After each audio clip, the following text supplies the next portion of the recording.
there's like this weird line, this weird tightrope we have to walk between humbling ourselves and not being so down on ourselves, right? It's like, on the one hand, there is so much outside of our control, and we can only focus on what we can control. And so sometimes we're just not going to luck out, quote unquote. And then other times I'll see people get the job and then they don't take any credit for it. They're like, oh, that was all just luck. And I'm like, luck? You've spent the last 6 months networking your ass off, and now you have a job. That's not luck. It is and it isn't. It's like we can create more luck, right? We can put ourselves into serendipitous situations. We can, like, if you're just at home playing video games, there's no luck in the world that will get you a partner from that. But if you're putting yourself out there over and over and over again, and you're learning and growing and getting better, like I have an anxiety disorder, and it's like, it was brutal. If I look back at my dating life, it was brutal, especially early on, especially when like wine was necessary to get any ounce of confidence. Like, it was really, really tough. And every time I failed, I was like, all right, what can I slightly improve for the next one? Right. And there's, I always think it's funny too, that people blame the other person. It's like, that person, I mean, sure, everyone's going to have some defensiveness, like that person was a jerk or crazy or whatever. But it's like, at the end of the day, there was a mismatch for some reason, and there's something you can learn from it. And same with jobs. Like, every job that I've done that didn't work out for whatever reason, whether I left or they didn't want me, it's like, I left for a reason, or they didn't need me anymore for a reason. And there's so much learning that can happen in that space, where you can go, okay, maybe this, and then try that out, and then maybe this and try that out. And I think there's so much in there. Whereas some people can get stuck in the trap of like, it's always the other person. It's always the job. It's never me. It's always the job that is terrible. And I always have to, one of our long running themes in this podcast is, if every single job sucks, maybe you suck. And if every person is an asshole, maybe you're the asshole.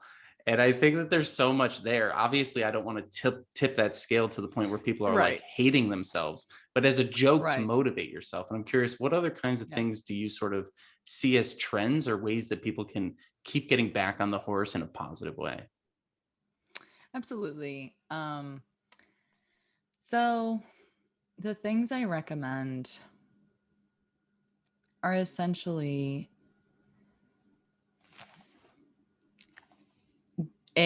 don't fall on the side that, rom-coms have led us believe that, love's just going to fall on your lap, or you're just going to bump in.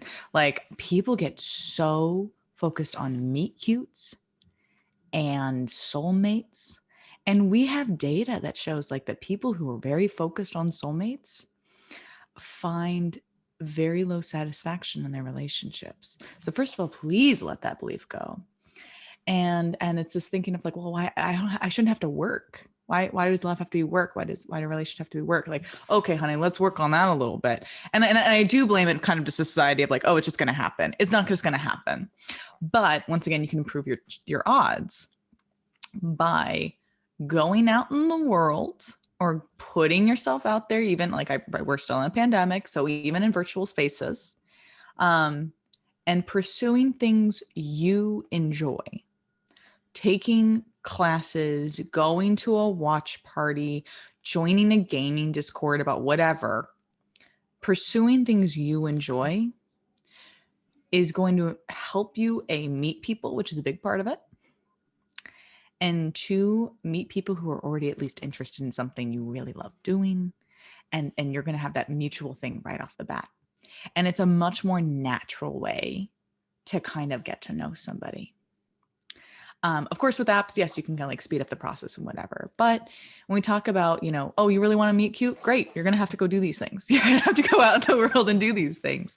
But I'll tell you, I've heard of really successful, I'm aware of people who have found found relationships through Zoom watch parties in the pandemic, through, as I said, a gaming Discord, through a D&D group, things like that they've, as a way that they regularly saw a group of people, maybe kind of like struck up a conversation, Like, my own relationship came out of Slack.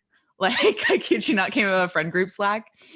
That there are these other digital safe virtual spaces that are not dating apps, so you can meet people. But that's the biggest thing I tell people is like there's that side of it of like, honey, it's like it ain't just gonna drop in your lap tomorrow.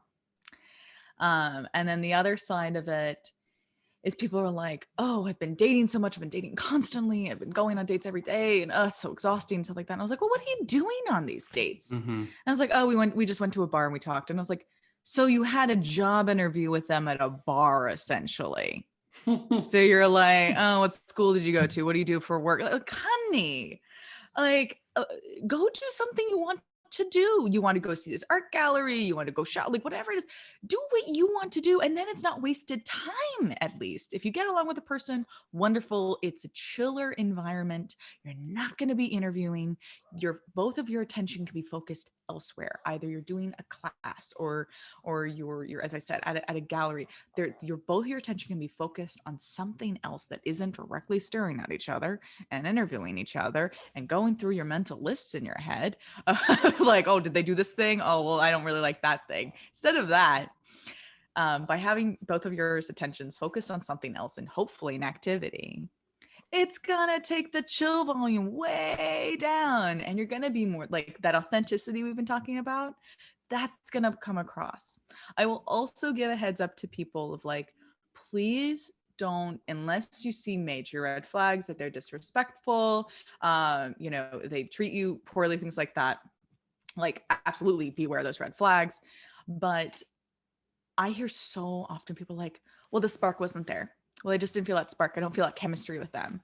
And I was like, oh, on your 2 hours of learning this new human being, that's shocking. But people get so focused on like the spark of the chemistry. Honey, I know a lot of people had great chemistry, and boys, chemistry can fizzle out real fast. That's what it does. Or that's at least what I remember from my chemistry classes. You have that explosion and then it's done.